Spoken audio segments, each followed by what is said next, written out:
हाँ भाई, नमस्कार सभी को। स्वागत है आप सभी का पीजी फाउंडेशन क्लासेज के ऑनलाइन डिजिटल प्लेटफॉर्म पर। अपना जो लास्ट लेक्चर हुआ था उसमें पहले लेक्चर में 11th क्लास के में समतल में गति 2D में गति के बारे में चर्चा की थी, न्यूमेरिकल प्रॉब्लम सॉल्व की थी। कुछ और न्यूमेरिकल्स प्रॉब्लम सॉल्व करते हैं, उसके बाद अपन एक टॉपिक और पढ़ेंगे आगे की तरफ। ठीक है, तो अपन चलते हैं अगले वाले नेक्स्ट न्यूमेरिकल्स पे जो अपना था। ठीक है, तो देखना भाई अपना न्यूमेरिकल नेक्स्ट न्यूमेरिकल्स क्या है।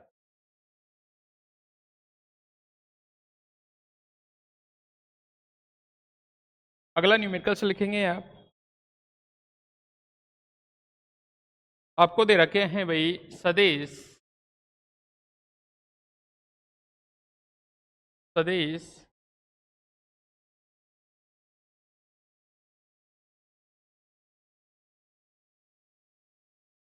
ए वेक्टर दे रखा है एक तो, और ए वेक्टर की वैल्यू आपको दी हुई है ऐसे, ये दी हुई है भाई आपको 3i कैप प्लस कितना के कैप और प्लस कितना भाई 2k कैप, तथा बी वेक्टर एक दूसरा वेक्टर दे रखा है आपको।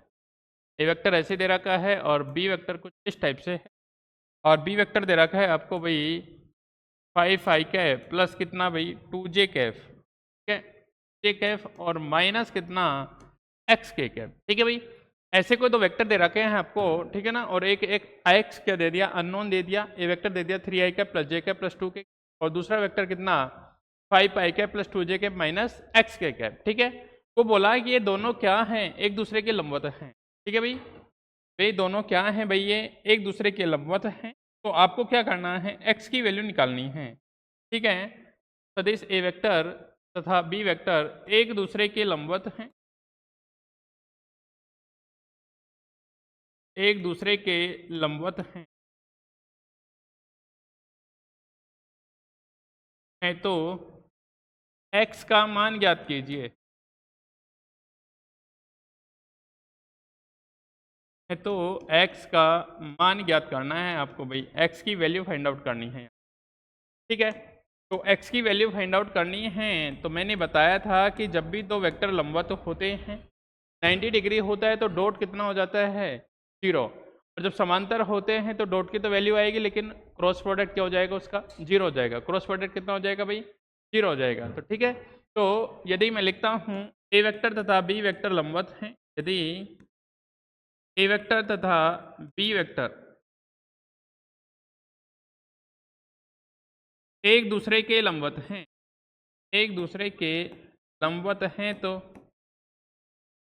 एक दूसरे के लंबवत हैं तो मतलब इनके बीच का एंगल कितना है 90 डिग्री। लंबवत है तो अपन ने ऐसा पढ़ा था, अगर ए वेक्टर डॉट बी वेक्टर करूँ तो मुझे क्या मिलेगा, ए का परिमाण बी का परिमाण और कोस ऑफ 90 डिग्री, दोनों का एंगल कितना 90, और कोस 90 कितना होता है भाई 0। कहने का मतलब ये हो गया, अगर ये दोनों लंबवत हैं इनका डॉट कितना आना चाहिए भाई 0 आना चाहिए। अगर दोनों लंबवत हैं तो डॉट कितना आना चाहिए 0। तो लंबवत के लिए 0 सोल्व कर दूँ, सोल्व कर देता हूँ यहाँ से। ए वेक्टर का डॉट प्रोडक्ट किसके साथ बी के साथ, तो ए की वैल्यू रखूंगा यहाँ पे कितना रखूंगा 3i कैप प्लस जे कैप प्लस 2k कैप। इसका डॉट किया मैंने इसी बी के साथ, तो बी की वैल्यू रख दूंगा, बी की वैल्यू कितनी 5i कैप प्लस कितना 2j कैप और माइनस कितना है एक्स के कैप, इक्वल टू कितना आना चाहिए 0 आना चाहिए। इक्वल टू कितना आना चाहिए 0 आना चाहिए। ठीक है, तो यहाँ से देखेंगे आई का आई के साथ डॉट 1 बाकी का 0, तो 3 इंटू 5 कितना बन जाएगा 15, प्लस कितना बन जाएगा जे का जे के साथ 1 तो 2 बन जाएगा, और माइनस कितना 2x बन जाएगा, इक्वल टू कितना होना चाहिए 0। ये 15 और 2 बन जाएगा 17 माइनस कितना 2x इक्वल टू 0। कहने का मतलब ये बनेगा यहाँ से 2x इक्वल टू 17, तो x इक्वल टू बनेगा 17/2। ये उसकी वैल्यू आएगी भाई, x की वैल्यू, जब ये क्या हो जाएंगे परपेंडिकुलर हो जाएंगे। ठीक है, इस टाइप से कोई भी कंडीशन दे वो कंडीशन अप्लाई करनी है, और कोई भी अननोन हो तो आप निकाल सकते हो। ठीक है भाई, देख लो एक बार नेक्स्ट क्वेश्चन के लिए चलते हैं। नहीं,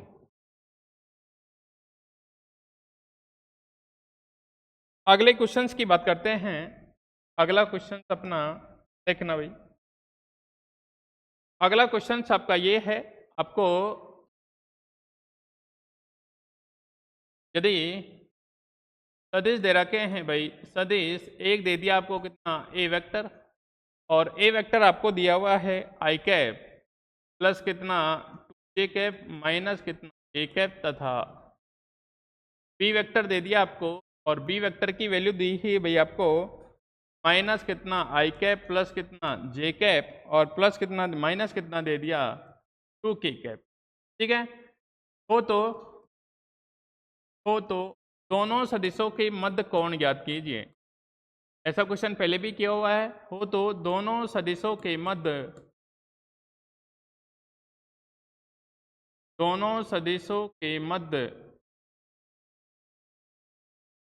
कोण ज्ञात कीजिए।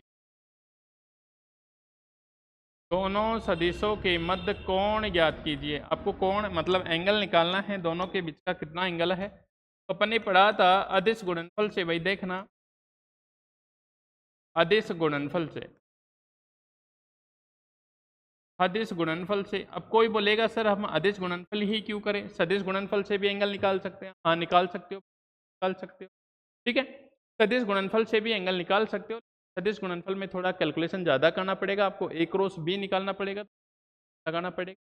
जबकि अदिश में आप ए डॉट बी निकालते हो तो डायरेक्ट आई का आई के साथ 1 हो जाता है, जे का जे के साथ 1, बाकी का 0 हो जाता है। ठीक है ना, वहाँ से भी निकाल सकते हो, कोई दिक्कत नहीं है।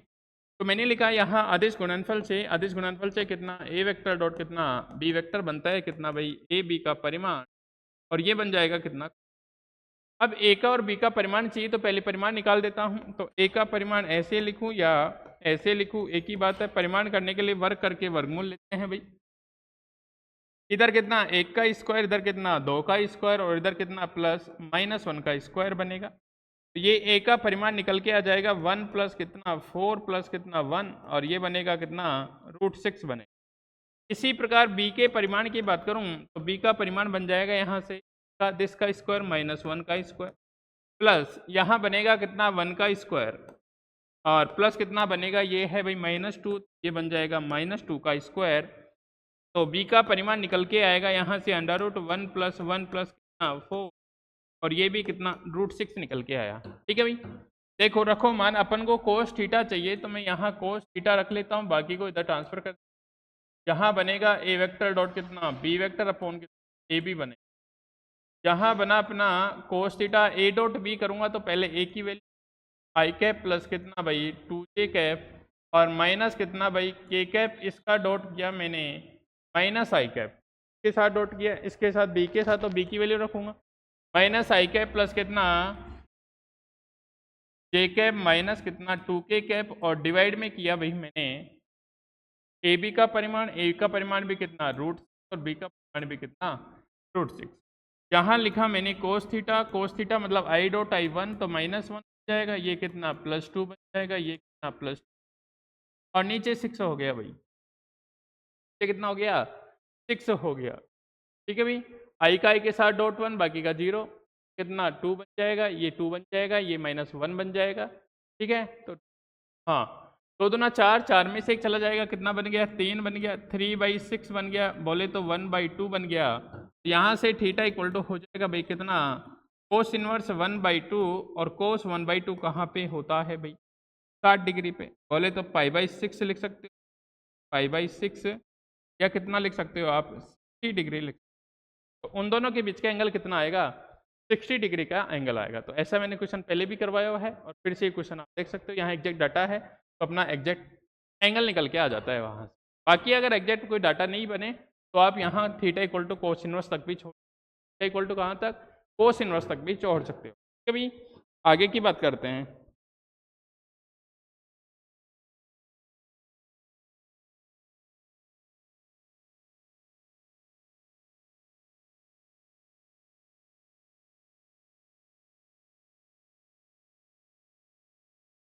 हाँ भाई, अगले क्वेश्चन पे चलते हैं। अगला क्वेश्चन बहुत ही अच्छा क्वेश्चन है। अगला क्वेश्चन आपको ये दिया हुआ है भाई, अगला क्वेश्चन ये दिया है, यदि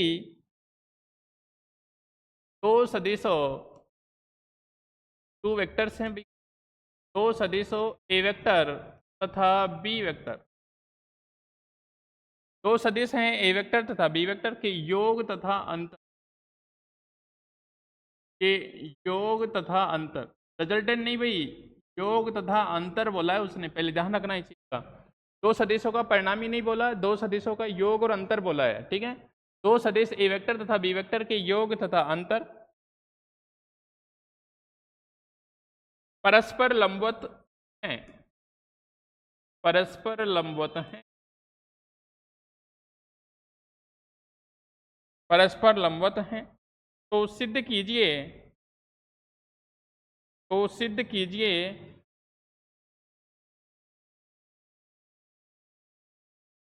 सिद्ध कीजिए दोनों सदिश, सिद्ध कीजिए दोनों सदिश परिमाण में बराबर होंगे। आपको क्या प्रूव करना है, दोनों सदिश क्या होंगे भाई, उनका मैग्नीट्यूड क्या होना चाहिए, इक्वल होना चाहिए, ठीक है भाई। रिजल्टेंट अलग बात होती है, योग अंतर की बात, योग को रिजल्टेंट पहले बोल देता हूँ, ठीक है। तो इसने क्या बोला, दो सदिश को एक बार जोड़ा एक बार घटाया, तो वो क्या है, एक लंबवत है।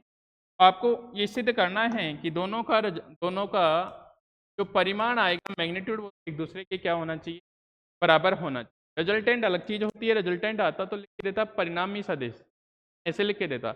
इसने बोला उनका योग और अंतर करना है, तो मैंने एक बार क्या किया, योग किया, तो योग कितना बनेगा बताओ, ए वेक्टर प्लस कितना बी वेक्टर, और दोबारा क्या किया, इनका अंतर किया, ए वेक्टर माइनस कितना बी वेक्टर। अगर इनका मैं डॉट करूं, ये कितना आना चाहिए, ये कहना चाह रहा है ये क्या है, लंबवत है, इनका योग कर लिया और अंतर कर लिया, दोनों का डॉट करो तो क्या आना चाहिए, ठीक है भाई। एक वेक्टर को दूसरे वेक्टर में जोड़ूंगा तो वेक्टर ही मिलेगा, और एक वेक्टर को दूसरे वेक्टर में से घटाऊंगा तो क्या मिलेगा, वेक्टर ही मिलेगा, ठीक है। दो वेक्टर का डॉट करूं, जीरो कब आता है, जब वो लंबवत हो, तो लंबवत वाली कंडीशन देखिए अपन को, ठीक है। अब उसने बोला कि आपको ये सिद्ध करना है कि ये दोनों सदिश हैं, इनका जो परिमाण आएगा वो क्या होगा भाई, बराबर होगा। देखो तो भाई, अगर मैं बात करूं यहां से ए वेक्टर डॉट ए वेक्टर आ जाएगा, ए का ए के साथ डॉट प्लस, यहां बात करूं ए का बी के साथ करूं, तो ए का बी के साथ आएगा, यहां से बन जाएगा कितना माइनस, और ये बनेगा कितना ए वेक्टर डॉट कितना बी वेक्टर, इसके साथ आएगा प्लस, ये बनेगा कितना बी वेक्टर डॉट कितना ए वेक्टर, और यहाँ बन जाएगा माइनस बी डॉट कितना बी, और इक्वल टू क्या आना चाहिए, जीरो आना चाहिए। इक्वल टू क्या आना चाहिए, जीरो तो है ही, क्यों परिमाण लंबवत है, लंबवत जीरो हो गया, ठीक है। अब मैंने तुमको पढ़ाया था, चूंकि जो अदिश गुणा होता है वो क्रम विनिमय नियम का पालन करता है, a dot b equal to कितना होता है, बी डॉट ए वेक्टर होता है, तो ये वाली क्वांटिटी क्या हो जाएगी, बराबर हो जाएगी। मतलब ये ए डॉट बी है, बी डॉट ए को क्या लिख सकता हूँ, ए डॉट बी लिख सकता हूँ, क्या आ जाएंगे, बराबर आ जाएंगे भाई, ठीक है। तो मैंने यहाँ लिखा भाई, यहाँ बन गया कितना, ए डॉट ए को ए का मोड स्क्वायर लिख दो या फिर ए लिख दो, कोई बात नहीं है। यहाँ बनेगा कितना ए डॉट बी, और ये बन गया कितना ए डॉट बी, ये भी ए डॉट बी बन गया, बी डॉट ए है, ए डॉट बराबर होता, और इसको लिख दूं मैं बी के परिमाण का स्क्वायर इक्वल टू कितना, ये दोनों कैंसिल आउट हो गए, बचा क्या यहाँ से ए का परिमाण का स्क्वायर माइनस कितना बी के परिमाण का स्क्वायर, और ये इधर भेजा मैंने इक्वल टू जीरो है। यहाँ से कितना बना, ए का परिमाण स्क्वायर इक्वल टू कितना बी के परिमाण का स्क्वायर, और यहाँ से बना कि ए वेक्टर का जो परिमाण होगा वेक्टर के परिमाण के बराबर होगा, या फिर लिख सकते हो आप ए इक्वल टू बी, क्या लिख सकते हो आप, ए इक्वल टू क्या होगा भाई, बी होगा। ये आपका क्वेश्चन है, यहाँ से बहुत अच्छा क्वेश्चन है भाई। उसने क्या बोला, इस चीज को ध्यान रखना, रिजल्टेंट मत मान लेना। उसने बोला योग अंतर बोला है, तो आपको डायरेक्ट योग और अंतर निकालना है। अगर वो परिणामी सदिश की बात करें कि दो सदिश ए बी का परिणामी ये है, तब आपको परिणामी निकालना है, जो कोस ऑफ थीटा होता है, उसकी बात करना है, ठीक है भाई। इस चीज का ध्यान रखना आप। आगे चलें भाई, अगले क्वेश्चन की तरफ चलते हैं भाई। अगला क्वेश्चन आपको दिया है,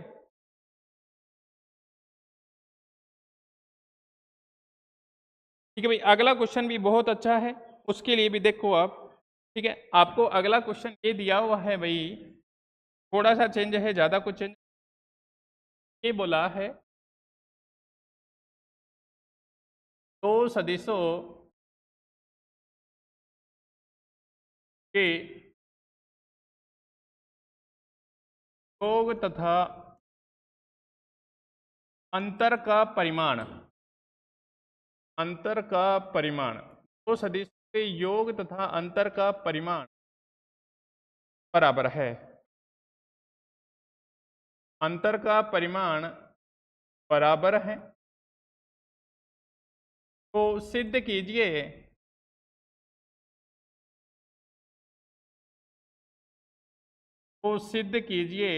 दोनों सदिश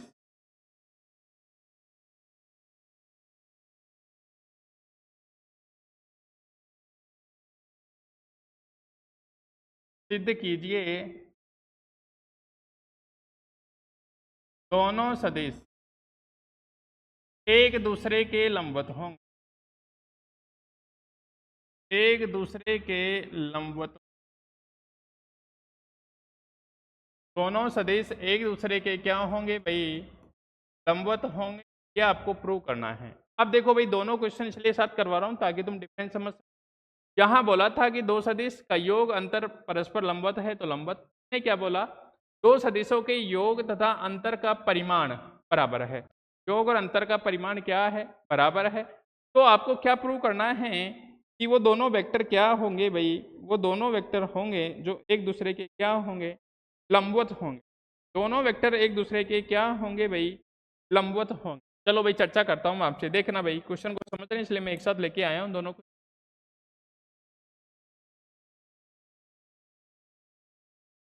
देखना सॉल्यूशन की बात करता हूं मैं, तो मान लेता हूं, माना दो सदिश ए वेक्टर तथा बी वेक्टर, माना दो सदिश ए वेक्टर तथा बी वेक्टर हैं, है ना। माना दो सदिश कितने हैं, ए वेक्टर तथा बी वेक्टर। अब ए वेक्टर के योग का परिमाण योग किया और उसका क्या ले लिया, परिमाण, मैग्नीट्यूड। ये किसके बराबर है, ये किसके बराबर है, के अंतर के परिमाण के बराबर है। के अंतर के क्या है भाई, परिमाण के बराबर है। यहाँ तक कोई दिक्कत नहीं है। के अंतर के क्या बराबर है भाई, परिमाण के बराबर है। ठीक है, अंतर के परिमाण के बराबर है। अगर मैं दोनों तरफ वर्ग कर दूं, देखो भाई, दोनों ओर वर्ग करने पर, दोनों ओर वर्ग करने पर, अगर मैं दोनों ओर वर्ग करता हूं, यहाँ बनता है कितना, ए वेक्टर प्लस कितना, बी वेक्टर का स्क्वायर, और ये बनता है यहाँ पे ए वेक्टर माइनस कितना, बी वेक्टर का स्क्वायर। ठीक है भाई। अब जब मोड होता है, जैसे यहाँ लिखा मोड स्क्वायर तो कितना था, ए डॉट ए था। इसको मैं ऐसे लिख सकता हूँ भाई, यहाँ कितना बताओ, ए वेक्टर प्लस कितना, बी वेक्टर, और इसका इसी के साथ डॉट ए वेक्टर प्लस कितना, बी वेक्टर, और इसको भी ऐसे ही लिख सकता हूँ मैं, ए वेक्टर माइनस कितना, बी वेक्टर, इसका डॉट ए वेक्टर माइनस कितना, बी वेक्टर। ऐसे लिख सकता हूँ, जैसे अपन ए डॉट ए को क्या लिखा, मोड ए वेक्टर का स्क्वायर लिखा, तो वैसे इसको। ठीक है। अब इसको इधर मल्टीप्लाई करो 1/1 के साथ डॉट, ए का ए के साथ डॉट। ठीक है, प्लस कितना आएगा, ए डॉट कितना आ जाएगा, बी, और प्लस कितना आ जाएगा बताओ, बी वेक्टर डॉट कितना आ जाएगा, ए वेक्टर, प्लस कितना, बी वेक्टर डॉट कितना आ जाएगा भाई, बी वेक्टर आ जाएगा, इक्वल टू। इसी प्रकार इधर बनेगा, यहाँ कितना बनेगा, ए डॉट ए बनेगा माइनस, ये बनेगा कितना, ए डॉट बी, और प्लस में करके बनेगा ये माइनस, माइनस बनेगा कितना, बी डॉट कितना भाई, ए वेक्टर, और प्लस बन जाएगा बी वेक्टर डॉट कितना, बी वेक्टर बन जाए। कोई दिक्कत नहीं है। यहाँ देखो, ए डॉट ए से ए डॉट ए गया, बी डॉट बी से बी डॉट बी गया, इधर माइनस के हैं, ये इधर आ जाएंगे। यहाँ बनेगा कितना, यहाँ बनेगा भाई कितना, a vector plus A vector dot कितना भाई, बी वेक्टर, और प्लस बन रहा था यहाँ बी वेक्टर डॉट कितना भाई, ए वेक्टर। इधर आएगा तो ये बनेगा प्लस का, और ये बनेगा कितना, ए वेक्टर डॉट कितना, बी वेक्टर, प्लस कितना, बी वेक्टर डॉट कितना, ए वेक्टर, इक्वल टू जी। अब चूंकि a dot b equal to b dot a होता है भाई, a dot b equal to कितना होता है, बी डॉट ए होता है। ठीक है, तो सारे क्या हो जाएंगे, ऐड हो जाएंगे, मतलब 4 टाइम्स बन जाएगा ये, तो 4 टाइम्स बन जाएगा कितना बताओ, ए वेक्टर डॉट कितना, बी वेक्टर। ठीक है, इक्वल टू कितना, 0, 4 तो इधर चला गया, ये बनेगा कितना, a dot b equal to क्या है, जब दो जीरो आ जाए डॉट, दो सदिशों का अदिश गुणनफल 0 आ जाए, इसका मतलब क्या कह सकते हो आप? इसका मतलब बोल सकते हो कि ए वेक्टर पर बी वेक्टर, जो अभी क्वेश्चन किया था अपन ने और ये चीज़ें निकल के भी आती है। ठीक है भाई, बहुत अच्छा क्वेश्चन है आपके लिए, शानदार क्वेश्चन। तो आप कह सकते हो अगर ऐसा है तो ऐसे आएंगी, ध्यान रखने की है। बोला योग तथा अंतर का परिमाण बराबर है, ये दोनों। ठीक है भाई, कोई दिक्कत नहीं है, लिख लो इसको।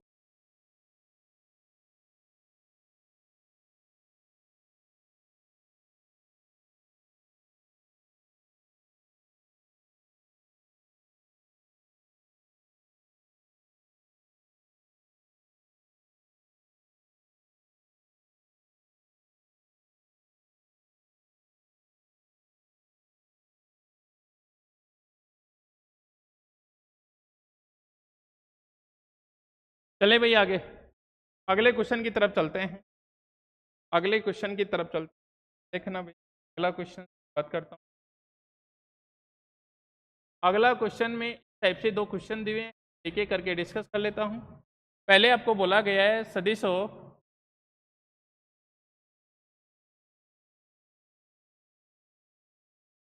ए वेक्टर तथा बी वेक्टर, ए वेक्टर तथा बी वेक्टर में यदि बी वेक्टर में यदि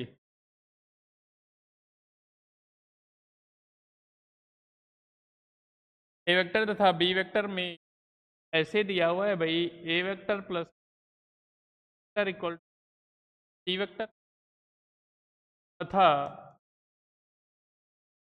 ए प्लस बी इक्वल टू हो तो सिद्ध कीजिए, वो तो सिद्ध कीजिए भाई ए वेक्टर तथा बी वेक्टर परस्पर सम,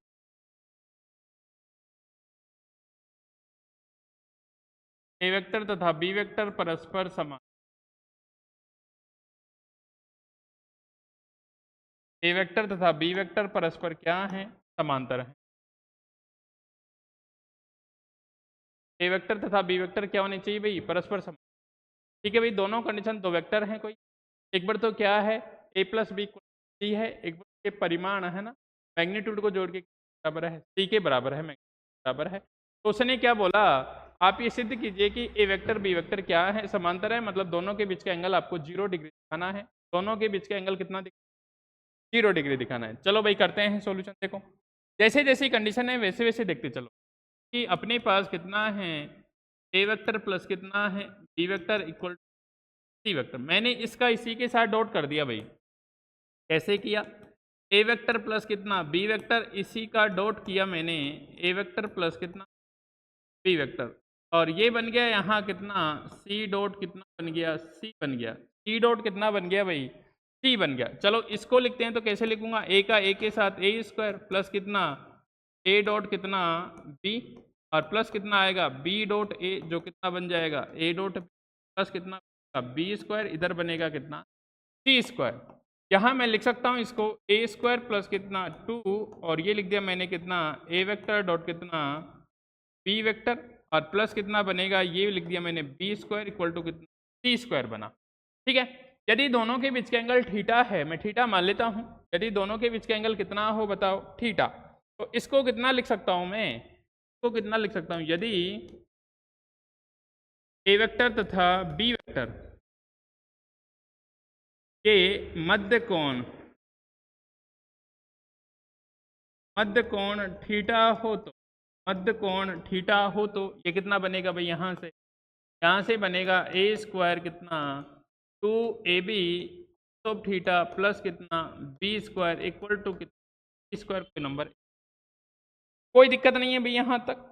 अब अपनी जो सेकंड कंडीशंस है उसकी बात कर लेता हूँ मैं। अपन को सेकंड कंडीशंस क्या दे रखी है, सेकंड कंडीशंस ये दे रखी है भाई, यहाँ a plus B equal to कितना है, a plus B equal to कितना है c, दोनों तरफ मैंने स्क्वायर किया तो ये बनेगा कितना, ये वेक्टर नहीं है भाई, के स्क्वायर, यहाँ बनेगा कितना बताओ ए स्क्वायर प्लस कितना बी स्क्वायर प्लस कितना बताओ 2ab इक्वल टू कितना सी स्क्वायर, कोई नंबर। समीकरण 1 और 2 को देखो भाई, समीकरण 1 और 2 को देखो तो cos थीटा यहाँ कितना है 1। समीकरण 1 तथा 2 से भाई, समीकरण 1 तथा 2 से, 1 तथा 2 से मैं बात करूं तो यहाँ बनता है cos थीटा कितना हो जाएगा 1, तो यहाँ से थीटा कितना आएगा 0 डिग्री निकल के आया। मतलब वो वेक्टर क्या है एक दूसरे के, मतलब वो वेक्टर क्या है एक दूसरे के समांतर है भाई। ठीक है, थीटा कितना आ गया 0, मतलब दोनों पैरेलल है, समांतर सदिश, समांतर वेक्टर है। और अपन को यही प्रूव करना था भाई, अपन को क्या करना था, यही प्रूव करना था यहाँ तक। ठीक है भाई, नेक्स्ट बात करते हैं सेकंड क्वेश्चन की, इसी के सेकंड क्वेश्चन की बात करता हूँ, इसी का सेकंड पार्ट है। ठीक है, और वो क्वेश्चन क्या बोलना चाह रहा है, वो आपको बोलना चाह रहा है भाई, देखना भाई ये भी अच्छा क्वेश्चन है। यदि उसने बोला कि बार यदि एक कंडीशन तो सेम ही दे रखी है, A vector plus B vector equal to कितना है सी वेक्टर। ठीक है, ये तो है। तथा दे रखा है आपको भाई ए स्क्वायर प्लस कितना बी स्क्वायर इक्वल टू कितना सी स्क्वायर। हो तो सिद्ध कीजिए, हो तो सिद्ध कीजिए। आपको क्या प्रूव करना है, सिद्ध कीजिए ए वेक्टर तथा बी वेक्टर परस्पर लंबवत हैं। ए वेक्टर तथा बी वेक्टर परस्पर लंबवत हैं। ए वेक्टर तथा बी वेक्टर परस्पर क्या हैं, लंबवत हैं। ये आपको प्रूव करना है भाई। ठीक है ना, ए वेक्टर तथा बी वेक्टर क्या हैं, परस्पर लंबवत हैं, ये आपको प्रूव। चलो भाई, पिछली बार समांतर प्रूव किया था, अब की बार लंबवत प्रूव करना है, लेकिन कंडीशन को डिफरेंट दी है। पहले वाली कंडीशन ये है, सेकंड वाली कंडीशन। ठीक है भाई, चलो तो बात कर लेते हैं। देखो भाई, अपन को दे रखा है वही A vector plus B vector equal to, अपन सेम प्रोसेस करते हैं। इसी के साथ डॉट किया तो निकल के आया यहाँ से ए वेक्टर प्लस कितना बी वेक्टर, जो पिछले क्वेश्चन में इसका है ना सेम रिपीटेशन है। और इसका किसके साथ किया, बी के साथ, तो कितना आ जाएगा सी वेक्टर डॉट कितना सी वेक्टर बन के यहाँ बनेगा कितना ए स्क्वायर बी स्क्वायर प्लस कितना 2, और ये बना ए डॉट कितना बी बना, जो किसके बराबर आएगा सी स्क्वायर के बराबर आएगा। अगर दोनों के बीच थीटा हो, यदि ए वेक्टर तथा बी वेक्टर के मध्य कोण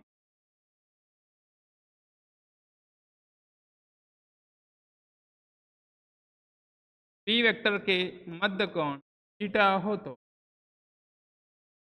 हो तो यहाँ से कितना बन जाएगा ए बी को थीटा, ये हो जाएगा ए स्क्वायर बी स्क्वायर प्लस कितना ए बी, और ये बन गया कितना कोस थीटा इक्वल टू बनेगा सी स्क्वायर नंबर कोई कितना। इधर क्या कंडीशन दे रखी है, इधर आपको कंडीशन दे रखी है कि ए स्क्वायर प्लस कितना बी स्क्वायर इक्वल टू कितना सी स्क्वायर नंबर। समीकरण 1 तथा 2 से, 1 तथा 2 से भाई देखना, यहाँ ये वाली टर्म कितनी है बताओ 0, यहाँ आएगा ए बी और कोस थीटा इक्वल टू कितना 0, यहाँ से बनेगा कितना, यहाँ से कितना बनेगा भाई कोस थीटा 0। ठीक है, कोस थीटा 0 बना, तो कोस थीटा 0 कब आता है भाई, कोस 0 थीटा इक्वल टू कितना आ जाएगा कोस इनवर्स 0 और थीटा इक्वल टू 90 डिग्री आ जाएगा। मतलब वो दोनों वेक्टर एक दूसरे से आएंगे, परपेंडिकुलर आएंगे भाई। ठीक है भाई, बहुत अच्छे क्वेश्चन हैं ये। ठीक है, इन चीज़ों का ध्यान रखेंगे। ठीक है, चलें आगे, आगे चलें भाई, और क्वेश्चंस करते हैं। देखो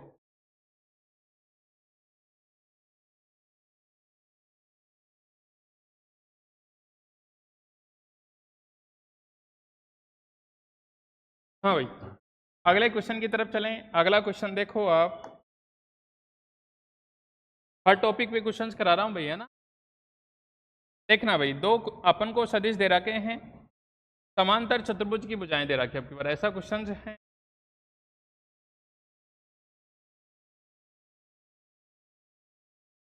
समांतर चतुर्भुज की भुजाएं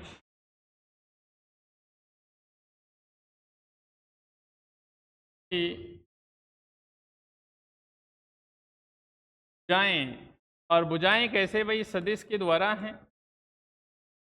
भुजाएं सदिश ए वेक्टर, और ए वेक्टर दे रखा है भाई आपको 5 कैप प्लस कितना 3j कैप तथा सदिश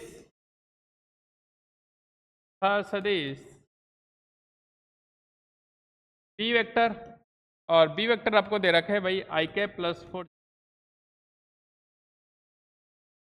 आई कैप प्लस कितना 4j कैप द्वारा व्यक्त की जाती हैं,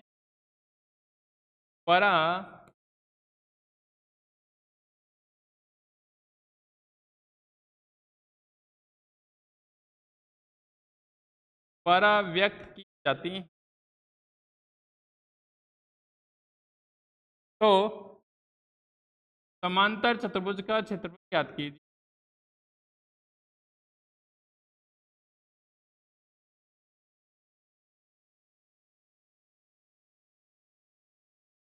तो समांतर चतुर्भुज का क्षेत्रफल ज्ञात कीजिए।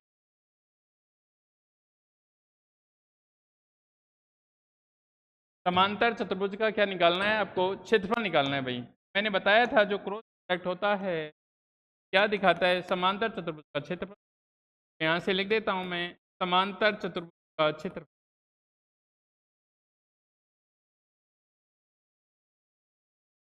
समांतर चतुर्भुज का क्षेत्रफल आएगा कितना आएगा? ए वेक्टर क्रॉस कितना बी वेक्टर। ठीक है, और परिमाण अपन बाद में निकाल देंगे जो भी आएगा। ठीक है, तो सबसे पहले क्या निकाले अपन? ए वेक्टर क्रॉस कितना निकालें? बी निकालते हैं। ए वेक्टर क्रॉस बी निकालते हैं। देखो तो कैसे मैंने बताया था सोल्व करना। आई कैप जे कैप कितना बताओ? के कैप। अब पहले ए है तो ए, आई के साथ कितना है 2, के साथ कितना 3, के है नहीं तो के 0, बी के साथ कितना है 1, जे के साथ कितना है, और इसके साथ कितना। ठीक है भाई, ये कितना बन गया? ये अपना डिटरमिनेंट बन गया, मैट्रिक्स है ना, सारणिक बन गया। इसको सोल्व करेंगे, यहाँ से आएगा ए वेक्टर क्रॉस बी। पहले आई के लिए सोल्व करूंगा भाई, इसको छोड़ा 0 आ जाएगा। आई वाला कितना माइनस कितना जे आएगा, जे में इसको छोड़ा 0। ठीक है भाई, और प्लस आएगा कितना बताओ? के कैप आएगा। के कैप में के कैप को छोड़ा, ये कितना बन जाएगा? 8 माइनस 8 माइनस 3 बन जाएगा। ये बनेगा कितना? ए कैप क्रॉस कितना बी कैप बनेगा कितना 5 के कैप बनेगा। अगर इसके परिमाण की बात करूं, परिमाण की बात करूं, परिमाण से कितना बन जाएगा? यहाँ से ए क्रॉस बी का परिमाण, और ये बनेगा कितना 5। ये अपना एरिया आएगा बस। ठीक है, अगर इसी में आपसे वो त्रिभुज का क्षेत्रफल पूछा कि त्रिभुज का क्षेत्रफल ज्ञात करो, त्रिभुज का क्षेत्रफल कितना हो जाता है? आधा हो जाता है। त्रिभुज का क्षेत्रफल है जो समांतर चतुर्भुज का जो क्षेत्रफल है उसका कितना हो जाता है भाई? आधा। अगर इसमें आपसे क्वेश्चन पूछता त्रिभुज का क्षेत्रफल, तथा मैं लिखता हूं देखो त्रिभुज का क्षेत्रफल, त्रिभुज का क्षेत्रफल मैंने करवाया भी था आपको, वो कितना था 1/, और प्रूव करके भी बताया था। देखो आधा कैसे होता है, वहां 2 त्रिभुज बन रहे थे टाइप से। वो कितना हो जाएगा? 5/2 हो जाएगा। वो कितना हो जाएगा भाई? 5/2।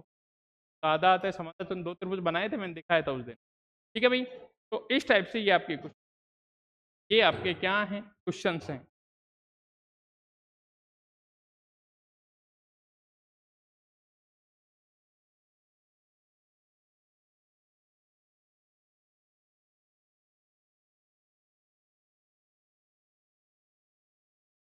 एक क्वेश्चन और लिखते हैं लास्ट, फिर अपन देखते हैं कितना टाइमिंग के क्या रहता है आगे की बात। अगला क्वेश्चन है, सिद्ध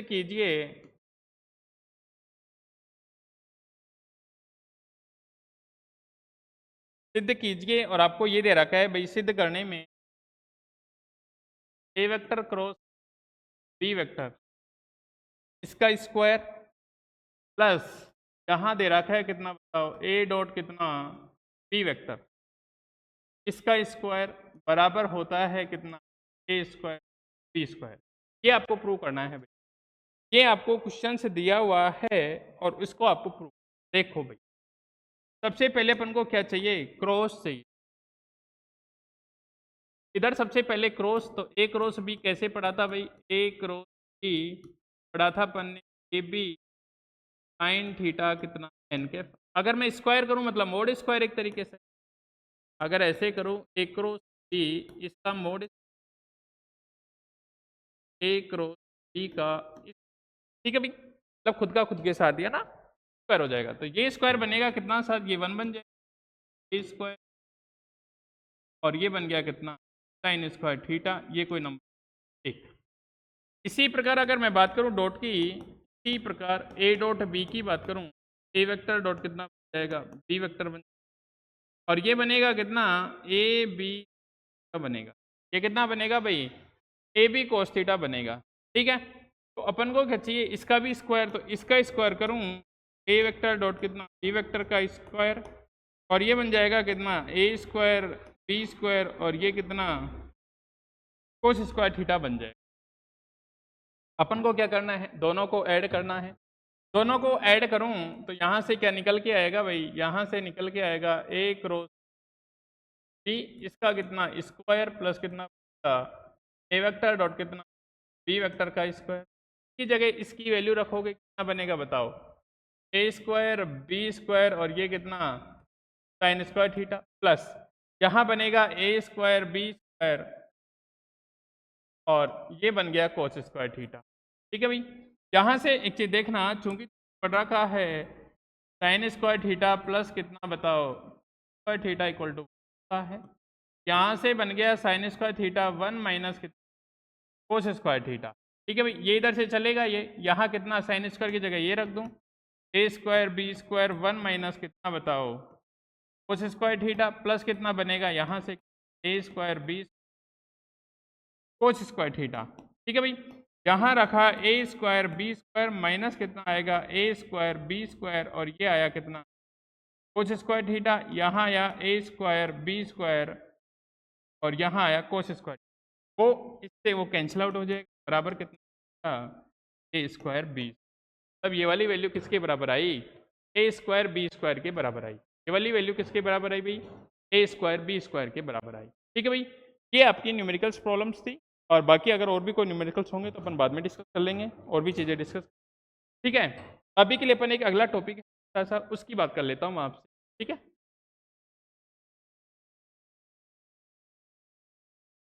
नेक्स्ट हेडिंग लिखेंगे द्विविमीय गति के लिए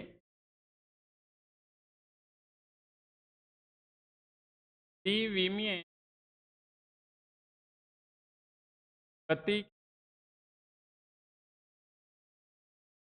स्थापन। ठीक है, हाँ, त्वरण के समीकरण। ठीक है भाई, द्विविमीय गति के लिए क्या क्या विस्थापन वेग और त्वरण कैसे कैसे आता है, उन चीज़ों की डिस्कस। तो सबसे पहले अपन पढ़ेंगे विस्थापन समीकरण। सबसे पहले अपन पढ़ेंगे भाई विस्थापन समीकरण।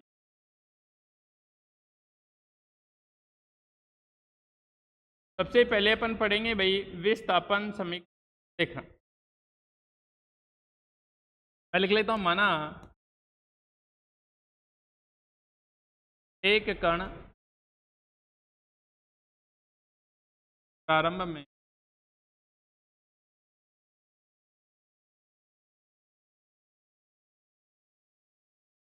T1 पर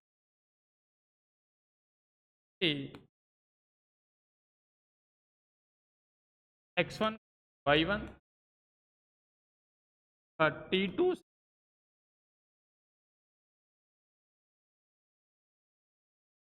समय पर स्थित, और वो x2 y2 है। T2 समय पर स्थिति x2 y2 है। क्या बात की भाई, ये x है ये y है। अपना ये ओरिजिन है मूल बिंदु 0,0, यहाँ से पार्टिकल था, अगर मान लो स्टार्टिंग में r1, कुछ समय बाद यहाँ उसका कोऑर्डिनेट लिख देता हूँ मैं, a से या p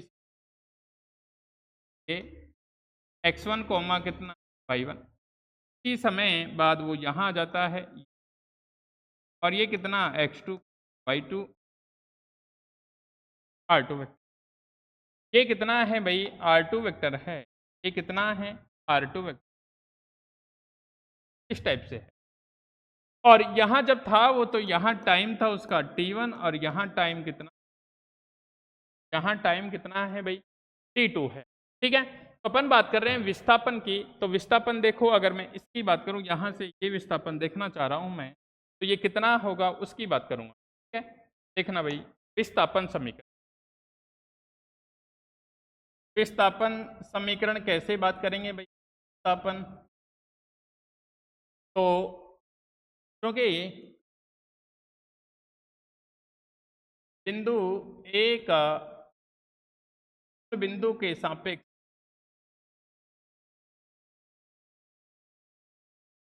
बिंदु के सापेक्ष स्थिति सदिश मूल बिंदु के सापेक्ष सदिश r1 वेक्टर, r1 वेक्टर को मैं ऐसे लिख सकता हूं भाई x1 i कैप प्लस कितना y1 कितना, दिक्कत ही नहीं है। स्थिति सदिश कितना है, r1 वेक्टर है, कितना हो जाएगा x1 i cap plus y1 j cap. इसी प्रकार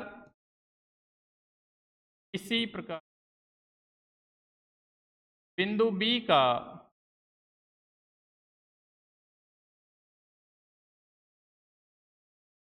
कुल बिंदु के सापेक्ष स्थिति सदिश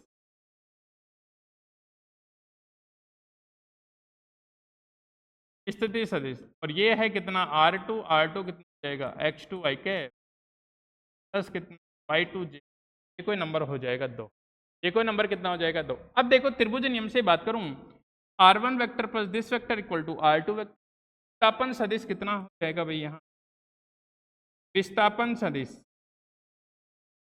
तो ये विस्थापन सदिश बनेगा भाई, अगर मैं इसको डेल्टा r से लिखूं तो त्रिभुज नियम कितना बन जाएगा r2 वेक्टर r1 वेक्टर बन, अगर ये लिखा मैंने डेल्टा r तो ये कितना बनेगा r2 कितना है बताओ x2 i कैप प्लस कितना y2 कितना j कैप और माइनस कितना बताओ x1 i कैप प्लस कितना y1 कितना,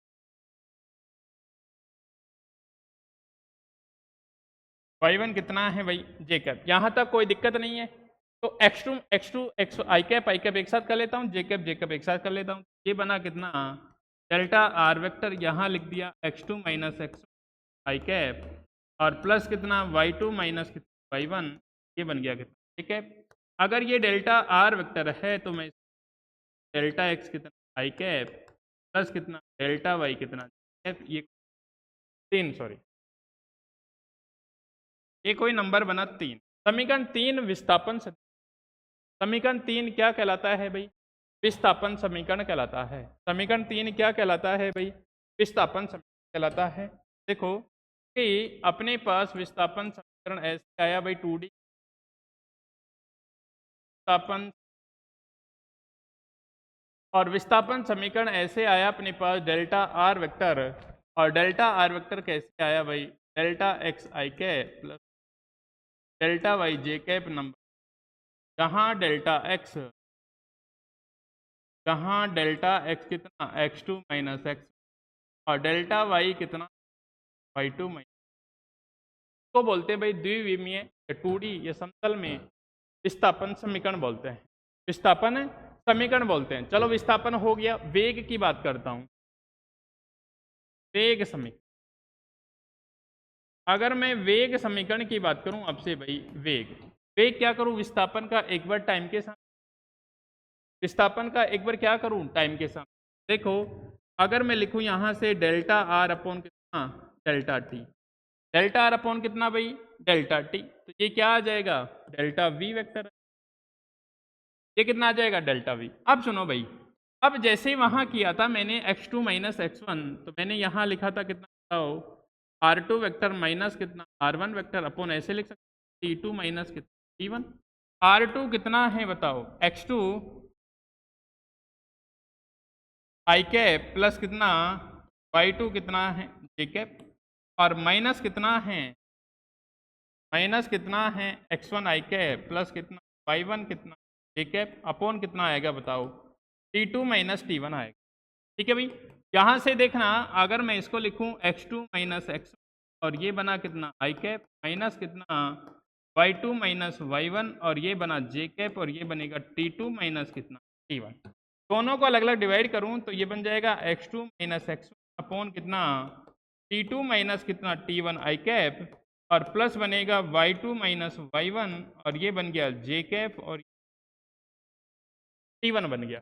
ठीक है भाई, T2 माइनस T1 कितना है, डेल्टा T है, डेल्टा T है। ये बन गया कितना, डेल्टा V वेक्टर और यहाँ बन गया कितना बताओ, यहाँ बन गया भाई delta X upon delta T और ये बन गया आई कैप और ये बन गया डेल्टा Y, यहाँ बनेगा delta Y upon delta T और ये बन गया कितना F, यहाँ बन गया V मैं लिख सकता हूँ डेल्टा VX और ये बन गया आई कैप और प्लस डेल्टा VY कितना, तो बोलते हैं वेग रूपांतर, वेग समीकरण बोलते हैं। तो क्या बोलते हैं भाई, वेग समीकरण बोलते हैं। तो क्या बोलेंगे, वेग समीकरण बोलते हैं। ठीक है, अगर ये स्मॉल चेंज आएगा तो चेंज चीजें हैं, कोई दिक्कत यहाँ तक।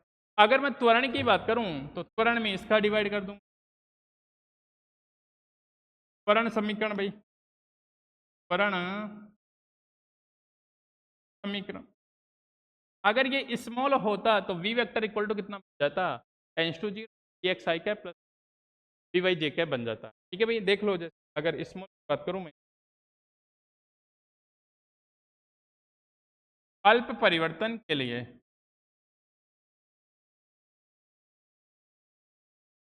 अल्प परिवर्तन, अगर अल्प परिवर्तन की बात की मैंने, ठीक है, तो ये बन जाएगा कितना वेक्टर और ये बन जाएगा कितना x i cap plus v, अगर इसका एवरेज, एवरेज यहाँ बन जाए एवरेज आई कैप प्लस कितना बनेगा,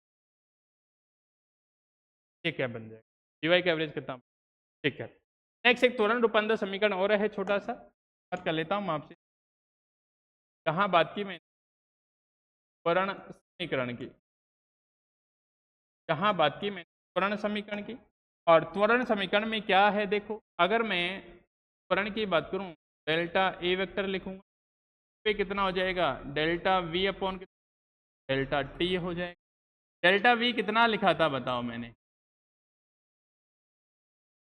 डेल्टा वी की बात करूं तो मैं लिखूं ऐसे v x i cap delta v x i cap delta v y delta t, या फिर ऐसे लिखूं भाई